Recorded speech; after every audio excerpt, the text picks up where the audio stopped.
वहां की बात कर लेते हैं। छत्तीसगढ़ में वहां किसका आखिर ये गढ़ इस बार साबित होगा, ये जानना महत्वपूर्ण हो जाता है। छत्तीसगढ़ में वोटिंग परसेंटेज पिछली बार क्या रहा था, इस बार कैसा देखने को मिला, क्योंकि यहां भी बंपर मतदान हुआ। बघेल ने यहां नाको चने चबवा दिए, ये कहा गया। तो जरा देखिए वोटिंग परसेंट हम आपको दिखाते हैं। वोटिंग परसेंट 2023 की बात कर ले जाए 76.31% वोटिंग परसेंट आप देख सकते हैं, पिछली बार रहा था, इस बार का है। और पिछली बार 2018 की बात की जाए 76.88%। यानी यहां पर भी जैसा कि मध्य प्रदेश में देखने को मिला, ठीक वैसा ही यहां पर भी ट्रेंड देखने को मिला। वोटिंग परसेंट हालांकि थोड़ा सा घटा, जबरदस्त मतदान हुआ, इसके बावजूद वोटिंग परसेंट यहां पर घटा। लेकिन अब आपको बताते हैं छत्तीसगढ़ विधानसभा 2018 के नतीजे क्या रहे थे। सुपड़ा साफ अगर कहा जाए कर दिया था बघेल ने, तो गलत नहीं होगा। 68 सीटों पर सीधा सीधा कब्जा जमाया था कांग्रेस ने। वहीं बीजेपी के खाते में महज 15 सीटें, यानी रमन सिंह ने कितना काम किया, ऐसा लग रहा था वो सब कुछ जनता भूल चुकी है। वहीं जोगी कांग्रेस देखिए 5 सीटें उनके खाते में गई थी और बीएसपी को यहां पर 2 सीटें मिली थी। ये 2018 के नतीजे आपको दिखा रहे। लेकिन यहां से कितना अप या डाउन, क्या इस बार पूरी तरह, और ये जो 15 सीटें हैं, क्योंकि माना जा रहा है कि ये एक तरफा चुनाव था। और चलिए मैं सीधा रुक कर लेती हूं, मेरे साथ मेरे सहयोगी को इस वक्त आप जुड़ सकते, देख रहे हैं कि जुड़े हुए हैं। सीधा आपके पास आते हुए, पिछली बार तो मुद्दे थे, एक फाइट भी मानी जा रही थी, लेकिन इस बार ऐसा कहा जा रहा था कि मुद्दा विहीन कर दिया बघेल ने बीजेपी को सीधा सीधा। और यह पहली बार शायद हुआ कि बीजेपी आला कमान को किसी ने नाको चने चबवा दिए। बघेल को यह श्रेय तो कम से कम इस चुनाव तक दिया गया है, लेकिन आगे क्या होगा पता नहीं। क्या कहता है इस एनालिसिस?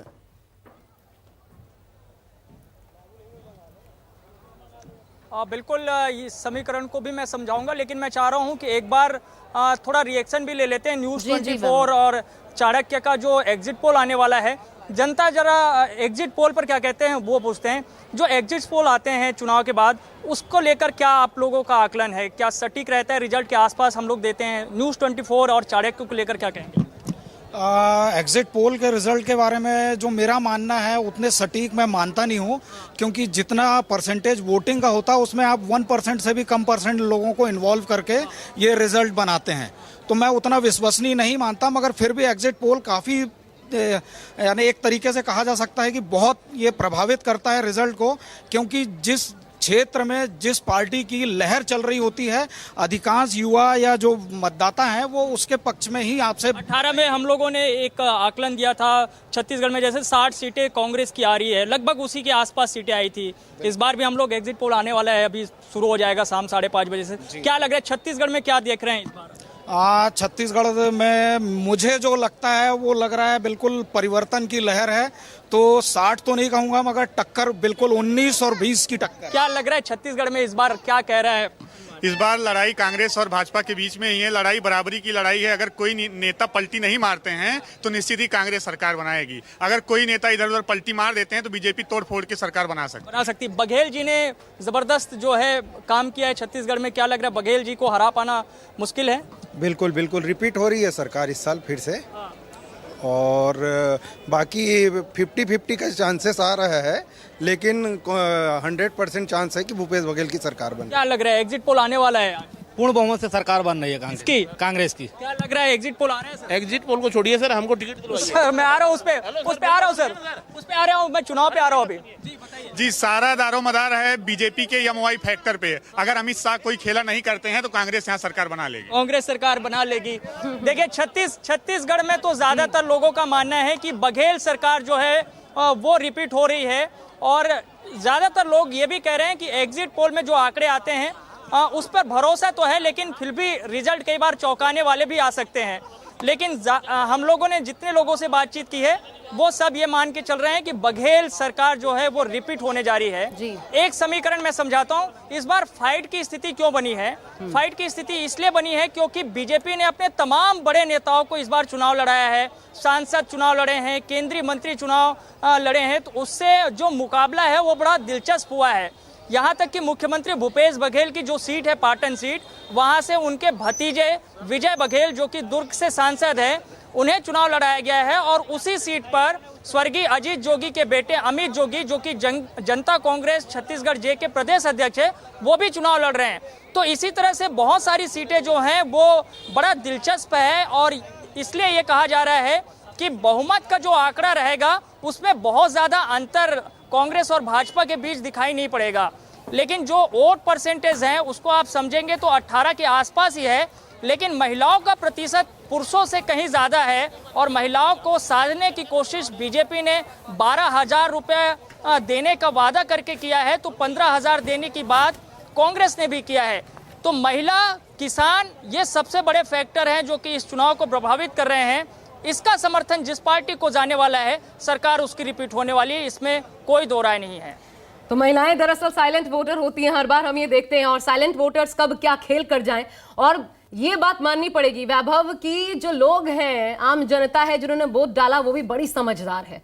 उनकी समझदारी झलकती है जब उनसे एनालिसिस करने को कहिए। कांटे की टक्कर तो कह दी, लेकिन ये भी कहा कि खेला हो सकता है अगर कहीं बीजेपी यहां पर थोड़ा भी मार्जिन मिलता है तो जरूर खेला कर सकती है, ये कहा गया। तो ये देखने वाली बात होगी क्या होता है। लेकिन news 24 today's Chanakya state analysis हम आपके सामने लेकर उपस्थित है। हर एक राज्य का 5 राज्यों में चुनाव, आज तेलंगाना में चुनाव हो रहे हैं, लेकिन बाकी 4 राज्य, वहां पर जनता का मूड आखिर किसके पक्ष में गया, ये जो वर्सेस की कांटे की लड़ाई देखने को मिल रही है। छत्तीसगढ़ की खासकर बात की जाए, छत्तीसगढ़ में आपने देखा मुद्दा विहीन एक तरीके से कहा गया, बघेल सरकार ने मुद्दा विहीन कर दिया भाजपा को। तो ये मुद्दा विहीन होना वाकई में क्या पिछली बार से ज्यादा मार्जिन के साथ बघेल रिपीट हो रहे हैं, कर पाएंगे अपने आप को साबित, ये देखने वाली बात होगी। लेकिन मध्य प्रदेश, राजस्थान, इन तमाम राज्यों की बात करने के साथ साथ हम एक ओपिनियन, चलिए ऋषिकेश के पास चलते हैं इस वक्त सीधा। ऋषिकेश मेरे साथ, मेरे सहयोगी इस वक्त जुड़ रहे हैं, जैसे ही जुड़ते मैं आपको लिए चलती हूं। अच्छा है मेरे साथ लाइन पे ऋषिकेश। बड़ा सवाल ये, क्या असर पड़ेगा एक ऐसे राज्य की हम बात कर रहे हैं छत्तीसगढ़, जहां पर गारंटियां तो हमें देखने को मिली, लेकिन ये जो कांटे की लड़ाई थी पिछली बार की तुलना में अगर इस बार बात की जाए, पिछली बार तो लग रहा था कि कहीं ना कहीं एक फाइट है, इस बार मुद्दा विहीन। सबसे बड़ी बात की मुद्दा नहीं था, हिंदुत्व का राग यहां पर अलापा गया। पिछली बार जो कुछ हुआ, जो घटनाएं हुई हिंसा की, उनको याद दिलाने की कोशिश की गई, राम मंदिर लाया गया, धर्म परिवर्तन, यानी सब कुछ ध्रुवीकरण के आधार पर ही चलने की कोशिश की गई, चलाने की कोशिश की गई। वो कितना काम आएगा, और अगर नहीं आता तो क्या असर डालेगा बीजेपी पर?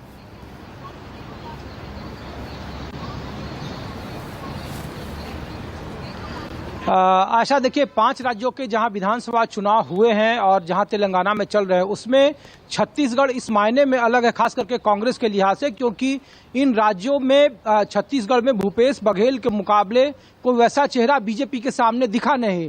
इसीलिए वहां नरेंद्र मोदी बार बार प्रधानमंत्री के तौर पर जब वो प्रचार कर रहे थे तो वो उन्हीं योजनाओं का वो जिक्र कर रहे थे, और खास करके जिसको लेकर भूपेश बघेल सरकार वहां अपनी पीठ थपथपा रही थी। और आखिरी वक्त में देखिए कि महादेव ऐप और फिर ईडी और सीबीआई की एंट्री जिस तरीके से छत्तीसगढ़ में होती है, उसके बाद ये स्पष्ट हो जाता है कि चेहरे को लेकर और भूपेश बघेल के बीते 5 सालों के कामों को लेकर के बीजेपी के पास ऐसा कोई इक्का नहीं मिला, खास करके वो राजनीतिक मुद्दों का, जिसके जरिए वो बघेल नुकसान पहुंचा सके। तो छत्तीसगढ़ राज्य के विधानसभा चुनाव में नतीजे क्या होंगे ये कहना मुश्किल है। 3 तारीख को पता चलेगा। एग्जिट पोल में हम लोग भले ये दिखाएंगे, लेकिन ये बात बिल्कुल स्पष्ट है कि भूपेश बघेल के चेहरे के मुकाबले राज्य में ऐसा कोई चेहरा दिखा नहीं बीजेपी के तरफ से भी। रमन सिंह भले ही चुनावी मैदान में थे, राजनांदगांव से वो चुनाव लड़ रहे थे, लेकिन बावजूद इसके जो रमन सिंह पहले पोस्टर बोया हुआ करते थे छत्तीसगढ़ में, वो इस बार बिल्कुल नहीं दिखे। भूपेश बघेल का चेहरा इतना बड़ा वहां दिखा कि जिससे कि वहां एक चेहरे की कमी भारतीय जनता पार्टी को हमेशा रही, और इसीलिए वहां मुद्दे भले ही उनके भ्रष्टाचार को उठाया गया, वहां ईडी और सीबीआई की एंट्री कराई गई, लेकिन बावजूद इसके अपनी योजनाओं के जरिए, अपने चेहरे के जरिए भूपेश बघेल अभी फिलहाल बाजी मारते दिख रहे हैं। हालांकि नजदीक लड़ाई कहा जा रहा है, कांटे का टक्कर कहा जा रहा है। ये देखना है कि जो साहू समाज है, जो ट्राइबल का इलाका है, वो कितना भारतीय जनता पार्टी को अपना भरोसा या आशीर्वाद दे पाया है। लेकिन एक बात तय है कि चेहरे को लेकर के कांग्रेस को वहाँ एक अच्छी लीड है, उसकी योजनाएं पहले वो काम कर चुकी थी। जो अंदरूनी कलह था, टीएस सिंहदेव हो, ताम्रध्वज साहू हो, या फिर जो 2.5 साल का सत्ता परिवर्तन जैसे बात है, वो चुनाव के वक्त में बिल्कुल न के बराबर दिखे गए। टिकट बंटवारे में भी कांग्रेस ने बहुत हद तक मामले को सॉर्ट आउट किया। 20 मौजूदा सिटिंग विधायकों का उन्होंने टिकट काटा है। तो जो चुनाव की प्रक्रिया होती है, जो रणनीति होती है, उस तरीके से वहां छत्तीसगढ़ में कांग्रेस ने चुनाव लड़ा है। चेहरा चूंकि उनके पास भूपेश बघेल जैसा मजबूत चेहरा था, ओबीसी चेहरा था, योजनाएं उनकी अच्छी थी, किसानों को लेकर के सबसे ज्यादा कांग्रेस ने वहां उसकी ब्रांडिंग की, तो इस लिहाज से लग रहा है कि कांग्रेस वहां थोड़ी अच्छी स्थिति में दिख रही है। योजनाओं के आधार पर, चेहरे के आधार पर, कैंपेन के आधार पर जो कितना असर हुआ सब कुछ बताएंगे। ऋषिकेश बने भी रहिए, क्योंकि न्यूज़ 24 टुडेज चाणक्य एनालिसिस जो है हमने बार बार ये साबित किया है अपने विश्लेषण से, स्टेट एनालिसिस जब होगा तो हर एक राज्य में आखिर कौन सी गारंटी बोलती नजर आई, किसका प्रभाव ज्यादा रहा। और देखिए ये चुनाव जो है वो इसलिए इंपॉर्टेंट हो जाता है क्योंकि ये 2024 का लिटमस टेस्ट है, इसे इस आधार पर देखा जा रहा है। आज तो तेलंगाना में हो रहा है, यहां भी ये दूर तक असर करेगा क्या रिजल्ट्स आते हैं, और बाकी राज्यों में भी, मध्य प्रदेश, छत्तीसगढ़, मिजोरम की बात कर ली जाए, आज तेलंगाना में, राजस्थान की बात कर ली जाए। लेकिन अब मैं